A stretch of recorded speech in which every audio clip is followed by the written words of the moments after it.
इतिहास गवाह है, किसी भी सभ्यता का अंत सिर्फ युद्धों से नहीं होता।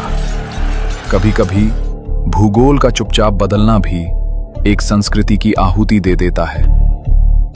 महान दार्शनिक चाणक्य ने कहा था, राष्ट्र की सीमाएं उसकी भुजाएं होती हैं, और अगर उन भुजाओं में सेंध लग जाए तो शरीर का पतन होना निश्चित है। आज बंगाल की स्थिति भी कुछ ऐसी ही है। आज बंगाल, जिसके शस्य श्यामल खेतों में सिर्फ फसलें नहीं लहलहा रही हैं, बल्कि वहां एक जनसांख्यिकीय बवंडर आकार ले रहा है, जो उसकी पहचान और संस्कृति को धीरे धीरे निगल रहा है। क्या आपने कभी सोचा है कि हजारों सालों की परंपरा वाला ये बंगाल अचानक अपनी पहचान क्यों खोता जा रहा है? क्या ये महज एक इत्तेफाक है, या सत्ता के गलियारों में बुना गया एक सोची समझी साजिश का तुष्टीकरण तंत्र? अब बात करते हैं ठोस हकीकत की, जो सरकारी फाइलों और जनगणना के आंकड़ों में दफन है। 1951 में बंगाल में मुस्लिम आबादी करीब 19% थी, जबकि हिंदू आबादी करीब 78.45% थी। लेकिन 2011 में मुस्लिम आबादी बढ़कर 27% से ज्यादा हो गई, जबकि हिंदुओं की आबादी घटकर करीब 72% रह गई।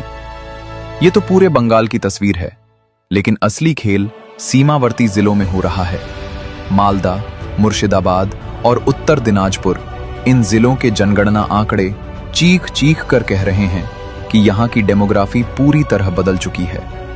मुर्शिदाबाद में मुस्लिम आबादी 66% के पार हो चुकी है, मालदा में 51% से अधिक हो गई है, और उत्तर दिनाजपुर में 50% के करीब। अब सवाल यह है कि यह वृद्धि प्राकृतिक है या सीमा पार से आए घुसपैठियों का तोहफा? इंटेलिजेंस ब्यूरो और बीएसएफ की रिपोर्ट्स पहले ही आगाह कर चुकी हैं। पश्चिम बंगाल की 2217 किलोमीटर लंबी सीमा आज सिर्फ बॉर्डर नहीं, घुसपैठ का हाईवे बन चुकी है। अवैध तरीके से बनाए गए ration card, voter ID card ने घुसपैठियों को रातों रात बंगाल का भाग्य विधाता बना दिया है। ये सिर्फ आरोप नहीं है। हाल ही में कलकत्ता हाईकोर्ट ने बंगाल सरकार के उस फैसले को पलट दिया जिसमें 77 समुदायों को ओबीसी सूची में शामिल किया गया था, जिनमें से अधिकांश मुस्लिम थे। कोर्ट ने स्पष्ट कहा कि यह वोट बैंक की राजनीति के लिए किया गया संवैधानिक फ्रॉड था। इतना ही नहीं, ममता सरकार ने राज्य का खजाना मुस्लिम इमामों के लिए खोल दिया, जबकि बंगाल के आम युवा रोजगार के लिए पलायन को मजबूर हो रहे हैं। इससे आप समझ सकते हैं कि तुष्टीकरण की जड़ें कितनी गहरी हैं। घुसपैठियों को शरणार्थी बताकर गले लगाना और मूल निवासियों के अधिकारों पर चोट करना, यही है आज के बंगाल की हकीकत। एक पुरानी कहावत है, जो समाज अपने भूगोल की रक्षा नहीं कर सकता, इतिहास उसे भूल जाता है। बंगाल आज दो राहे पर खड़ा है।